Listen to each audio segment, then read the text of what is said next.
Hi everyone, I'm Sweety. ఈరోజు ఏంటి కొత్త విషయంతో వచ్చాననేసి ఆలోచిస్తున్నారా? ఈరోజు విషయం వచ్చేసి ఏంటంటే అక్టోబర్ 6 ఈరోజు world cerebral palsy day. World cerebral palsy day అనేది మనము జరుపుకుంటున్నాము. ఎప్పటి నుండి అంటే ఒక ఇంగ్లీష్ సర్జన్ ఈ సెరెబ్రల్ పాల్సీ అనేది ఉంటుందనేసి కనుక్కున్నాడు 1860లో. ఆయన పేరు వచ్చేసి విలియం జాన్ లిటిల్. సో ఈ సెరెబ్రల్ పాల్సీ అనే దానికి అర్థం ఏంటంటే సెరెబ్రల్ అంటే బ్రెయిన్, పాల్సీ అంటే పెరాలసిస్, అంటే బ్రెయిన్కి పెరాలసిస్ వచ్చిందట. దాన్ని ఈయన కనుక్కున్నాడు. సో దాన్ని ఇంకా లిటిల్స్ డిసీజ్ అని కూడా అంటారు, ఎందుకంటే ఇది జాన్ లిటిల్ కనుక్కున్నాడు కాబట్టి. సో ఈ సెరెబ్రల్ పాల్సీ ఎలా వస్తుంది, అసలు ఎందుకు వస్తుంది, ఎప్పుడు వస్తుంది అనేది ఆలోచిస్తున్నారా? ఇది 3 స్టేజెస్లలో వచ్చే అవకాశం ఉంటుంది. ఏంటంటే బిడ్డ తన తల్లి కడుపులో ఉన్నప్పుడు వస్తుంది, డెలివరీ అయ్యేటప్పుడు వస్తుంది, ఇంకా డెలివరీ అయిపోయిన తర్వాత కూడా వచ్చే అవకాశం ఉంటుంది. దీన్ని మనము క్రోమోసోమల్ అబ్నార్మాలిటీ అంటాము, లేకపోతే కంజెనైటల్ అబ్నార్మాలిటీ అని కూడా అంటామన్నమాట. ఇదేంటంటే ఫస్ట్ మనము బిడ్డ కడుపులో ఉన్నప్పుడే ఎలాంటి కండిషన్స్లలో వస్తుందో మాట్లాడుకుందాం. ఏంటంటే బిడ్డ తన తల్లి కడుపులో ఉన్నప్పుడు తల్లి సరి అయిన పోషక ఆహారం తీసుకోకపోవడం వల్ల మనకి ఇది అనేది వచ్చే అవకాశం ఉంటుంది. అలాగే ఏంటంటే మన అంగన్వాడీ టీచర్సే కానీ లేకపోతే ఆశా వర్కర్సే కానీ మన దగ్గరికి ప్రెగ్నెన్సీ లేడీస్ దగ్గరికి వచ్చి ఏంటంటే ఐరన్ అండ్ ఫోలిక్ యాసిడ్ ఇస్తారు. అలాగే పోషక ఆహారం కూడా మనకి గవర్నమెంట్ అనేది ప్రొవైడ్ చేస్తూ ఉంటుంది. సో ఎందుకు అంటే ఈ సెరెబ్రల్ పాల్సీ లాంటి అంటే ఈ అబ్నార్మల్ డిసీజెస్ మన పిల్లలకి రావద్దు అనే దాంతోనే వాళ్ళు ప్రొవైడ్ చేస్తూ ఉంటారు మన గవర్నమెంట్ నుండి.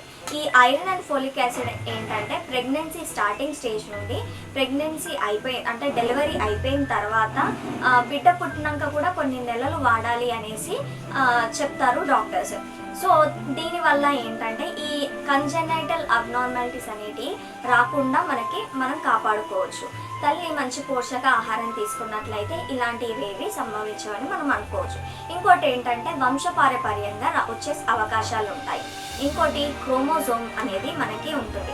ఆ క్రోమోజోమల్ అబ్నార్మాలిటీస్ అనేవి ఉంటాయి.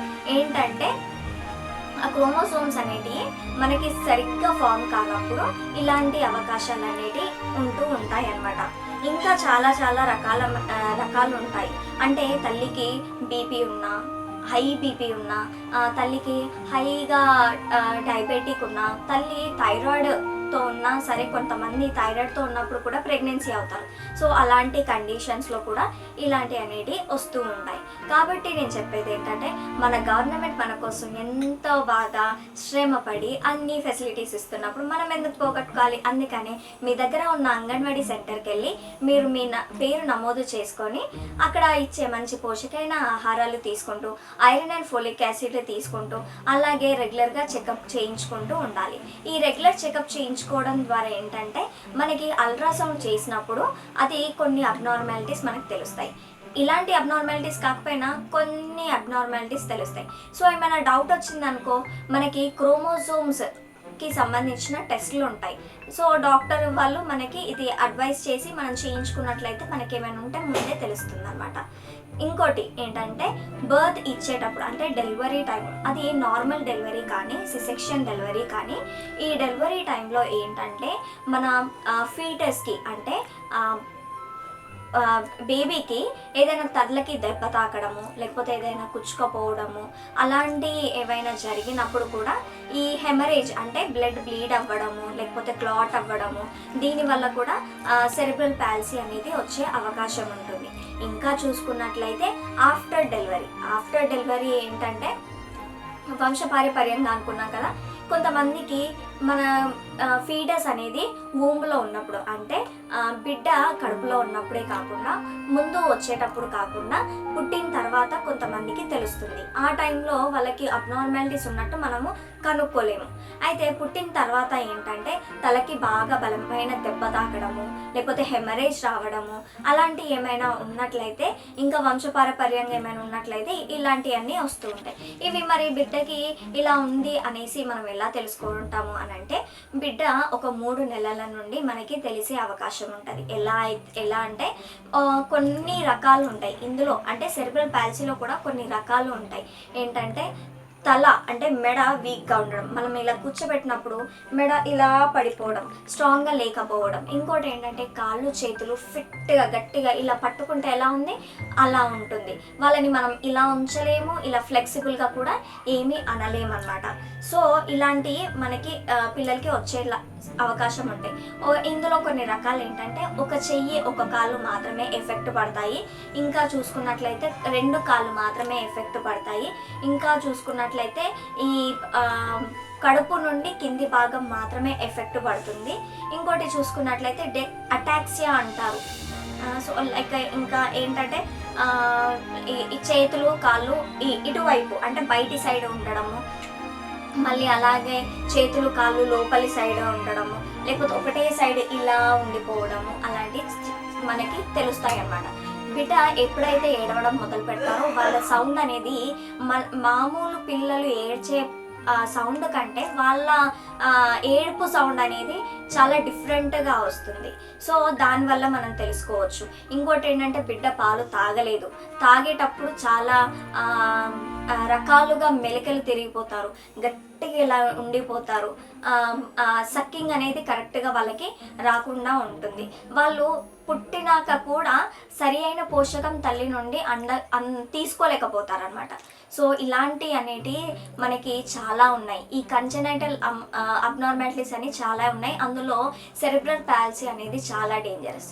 ఇది ఏంటి అంటే మనము వీటికి మందే లేదా, మరి ఇలా పుట్టేశారు తెలియకుండా, మరి వాళ్ళని ఎలా పెంచాలి, సమాజంలో ఎలా తిరగాలి వాళ్ళు అనేది అనుకుంటే, ఇందుకు నేను చెప్పేది ఏంటంటే ఈ విషయంలో తల్లిదండ్రుల ప్రోత్సాహం, ఇంకా తల్లిదండ్రుల ఏంటంటే మంచి గట్టిగా ఉండాలి తల్లిదండ్రులు. సమాజం అనే వాళ్ళు ఎవరైనా సరే ఎన్నో మాటలు మాట్లాడతారు, కానీ మన బిడ్డ కాబట్టి మనం వాళ్ళకి ఎప్పటికీ సపోర్ట్ చేస్తూ ఉండాలి. అంటే వారిని స్పిరిచువల్గా కానీ, మెంటల్గా కానీ, సైకలాజికల్గా కానీ చాలా ఫిట్ చేయాలి. ఎట్లా అంటే వాళ్ళు చిన్న వయసులో ఉన్నప్పటి నుండే వాళ్ళకి ఒకటి చెప్పాలి.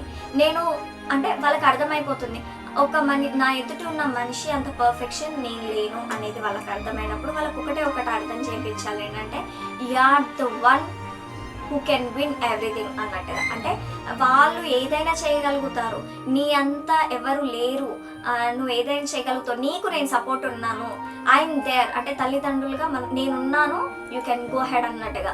వాళ్ళకి ఇంకా ఏంటంటే అలాంటి వాళ్ళకి బిహేవియరల్ థెరపీ అనేది, సైకలాజికల్ థెరపీ అనేది, ఇంకా గ్రూప్ థెరపీ అనేది, స్పీచ్ థెరపీ అనేది ఉంటాయి. ఎందుకంటే వాళ్ళకి సరిగ్గా మాట్లాడలేరు కూడా. సో ఇలాంటి థెరపీస్ ఉన్నప్పుడు ఇలాంటి థెరపీస్కి మనం వెళ్ళి వాళ్ళకి చూయించి వారికి అవన్నీ నేర్పించినప్పుడు ఏంటంటే మామూలుగా మనుషులుగా ఎలా ఉంటారో అలా, అంటే కంప్లీట్గా అవ్వలేరు కానీ కొంచెం అలా అయ్యే అవకాశం ఉంటుంది. లైక్ రెగ్యులర్గా ఫిజియోథెరపీ చేయించడము, ఇలాంటి అన్నీ చేస్తూ ఉండాలి. ఇవన్నీ చాలా ఖర్చుతో కూడినవి, కాకపోతే మన బిడ్డలు మనకు ముఖ్యం కదా, అందుకే ఇలాంటివి మనము చూసుకోవాలి. అంటే ఇవి రోజుల్లో behavioural therapy, group therapy, speech therapy ఇలాంటి సెంటర్స్, రిహాబిలిటేషన్ సెంటర్స్ చాలా వచ్చాయి. సో మనం వాటన్నిటిని కూడా యూజ్ చేసుకుంటే మన పిల్లలు బాగుంటారు, మనం బాగుంటాం, చాలా సంతోషంగా ఉంటాం. అయితే నేను ఈరోజు ఏంటంటే ఈరోజు సెరిబ్రల్ పాల్సీ గురించి మీరు నేర్చుకున్నారు, చిన్న విషయమైనా సరే తెలుసుకున్నారని నేను నమ్ముచున్నాను. మళ్ళీ కలుద్దాం, బై బాయ్.